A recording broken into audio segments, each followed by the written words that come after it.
Hello, everyone, and welcome back to Café Talk with Candy and James, the podcast where we turn dreams into itineraries. I'm James, and I'm here with my favorite travel co-pilot, the one and only Candy. Hey, everyone. James, before we dive into today's main topic, I have a quick question for you. A little travel would you rather?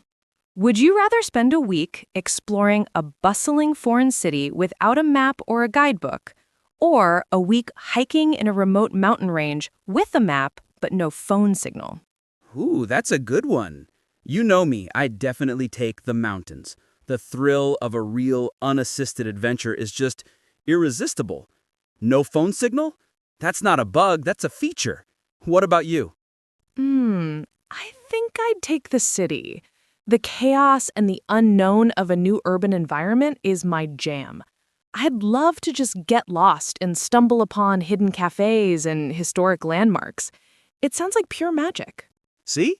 And that brings us to the topic of today's epic episode.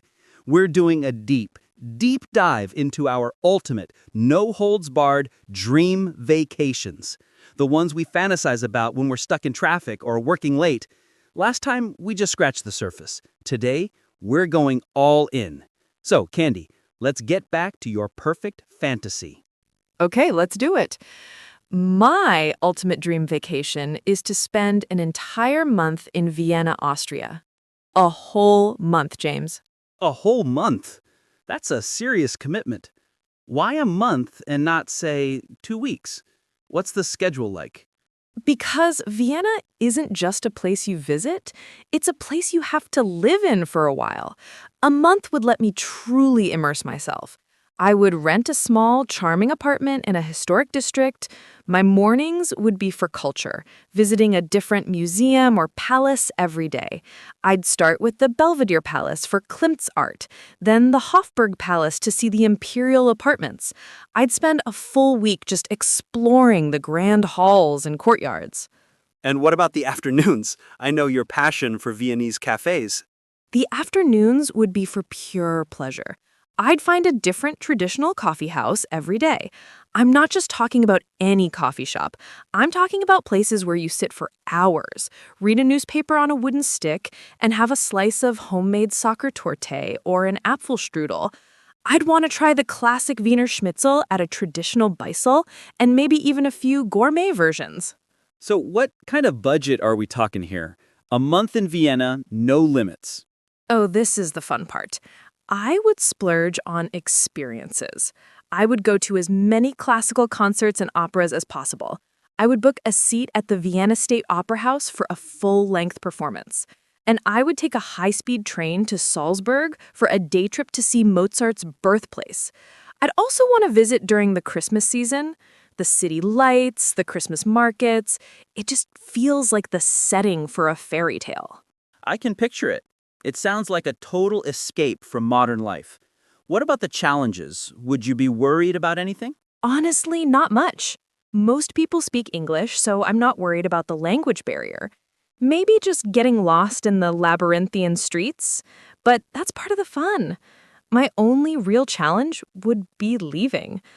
I think I would feel so connected to the city by the end of the month that it would be heartbreaking to go home.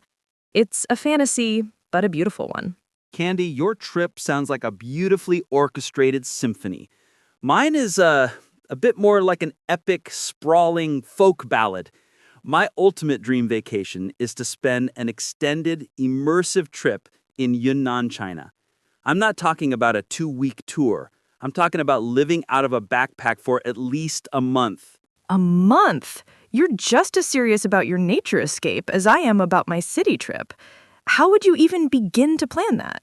That's the thing. I wouldn't overplan it. I'd book a one-way flight and have a rough idea of the route. I'd start in Kunming, the city of eternal spring, to acclimate to the altitude. From there, I'd go by train or bus. I want to feel the journey. My first big stop would be the Stone Forest, a surreal geological wonder. I'd spend a couple of days just exploring that. And then what?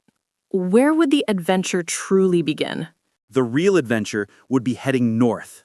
I'd go to Dali, the home of the Bai people, and spend a week there, just exploring the ancient city and the beautiful Erhai Lake. After that, I'd head to Lijiang, the heart of the Naxi people's culture. I'd spend time in the old town, but I'd also seek out a homestay in a nearby village to truly understand their unique traditions, their language, and their food.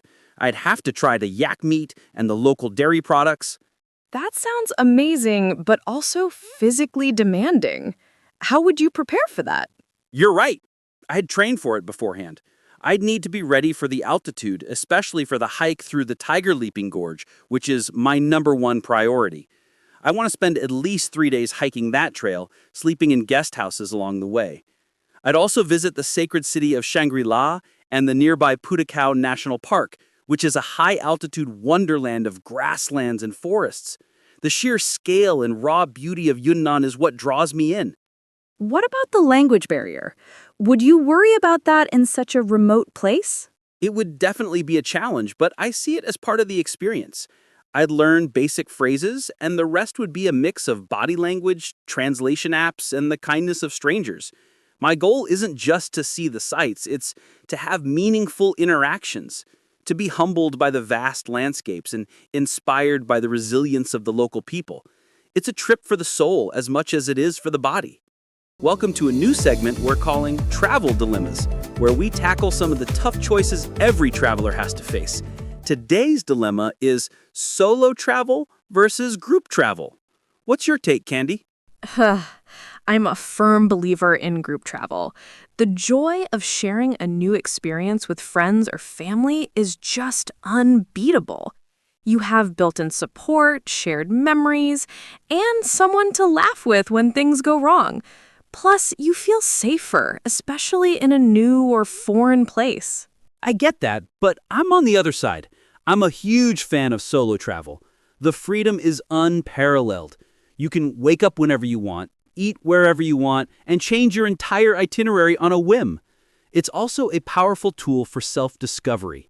When you're alone in a new place, you're forced to rely on your own instincts and build your own confidence.